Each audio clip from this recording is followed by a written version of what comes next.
আসুন এবার একটু মুর্শিদাবাদের দিকে নজর রাখি এবং সেখানে ভোট কর্মীদের বিক্ষোভ। জেলা শাসকের দপ্তরে ভোট কর্মীরা তাদের পোস্টাল ব্যালটে ভোট দিতে এলে জানতে পারেন যে জায়গায় তাদের ডিউটি পড়েছে সেই এলাকাতে গিয়ে ভোট দিতে হবে, আর এই নিয়ে ক্ষোভে ফেটে পড়েন ভোট কর্মীরা।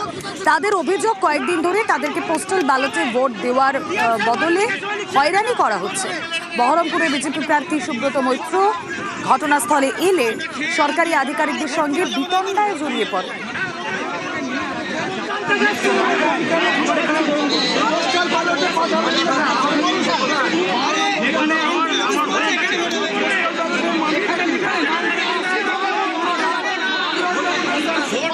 নির্বাচন কমিশনের কাজকে সহায়তা করার জন্য যারা ভোট নিতে যাবে, যে কর্মচারীরা, আর 2-3 দিন আছে, এই 2-3 দিনের মধ্যে যদি তারাই ভোট না দিতে পারে তাহলে কিসের নির্বাচন ব্যবস্থা? এক চরম অব্যবস্থা। মানুষ যাচ্ছে, মানুষ গিয়ে ওখান থেকে ঘুরে ঘুরে আসছে। আজকে এখানে এসছে, আজকে সেই একই ঘটনা। কেন বহরমপুরের মানুষ রঘুনাথগঞ্জে যাবে ভোট দিতে? কেন বহরমপুরের মানুষ নওদা যাবে ভোট দিতে? এর আগে তো এরকম সিস্টেম ছিল না। আর এদিকে দেখুন, ভোটবঙ্গে ফের চলল গুলি। রাতে বাইকে করে বাড়ি ফিরছিলেন, গোসাবার ঘটনা, আর তখন গুলি চালানো হয়। গুলি লাগে ওই ব্যক্তির পায়ে। গোসাবায় গুলিবিদ্ধ তৃণমূল কর্মী। রাতে বাইকে করে বাড়ি ফেরার সময় হামলা। মিটিং ছেড়ে, কর্মসূচি ছেড়ে আমাদের ফ্ল্যাগ ফেস্টন নিয়ে আমরা ফিরছিলাম। ফায়ারিংই হয়েছে, দুবারই ফায়ার করেছে।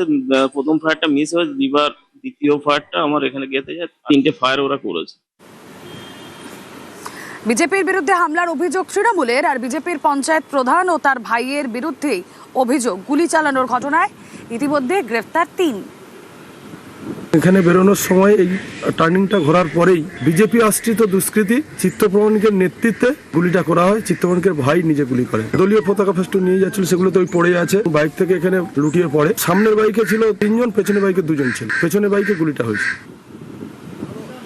বিজেপির পঞ্চায়েত প্রধান অভিযোগ তো অস্বীকার করেছেন, তার পাশাপাশি তিনি বলছেন এটা পুরোটাই তৃণমূলের গোষ্ঠীদ্বন্দ্ব। আমরা বিজেপিরা এর সঙ্গে কোনো অংশে আমরা জড়িত নই। আমরা সম্পূর্ণ নির্দোষ। আমি এবং আমার কর্মকর্তারা এই দুষ্কৃতিকারীদের বিরুদ্ধে আমাদের আন্দোলন। আমার নামে এফআইআর হয়, পুলিশ আমাকে ধরবে। আমি আইনের চোখে যদি সাজা পাই, সাজা নিতে বাধ্য। বিজেপি যে লিডটা হবে 26-এ 6 থেকে 7,000, সেই লিডটাকে নষ্ট করে দেওয়ার জন্য একটা পরিকল্পনা প্ল্যান করেছে।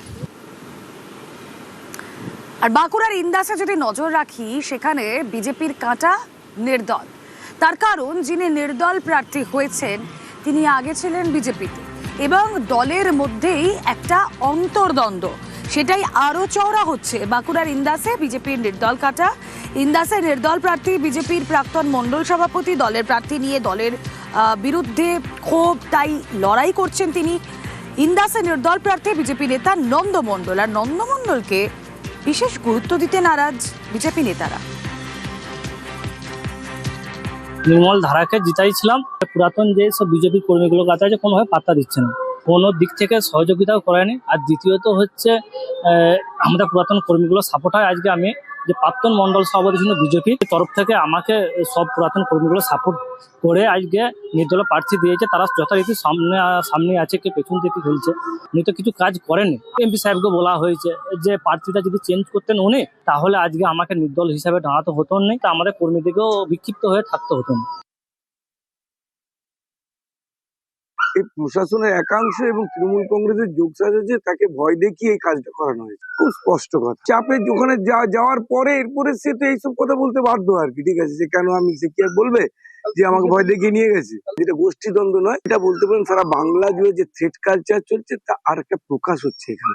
তো আগামী দিনে এই 4 তারিখের পরে এটা থাকবে না। ওই নির্মল ধারা জেতার পরে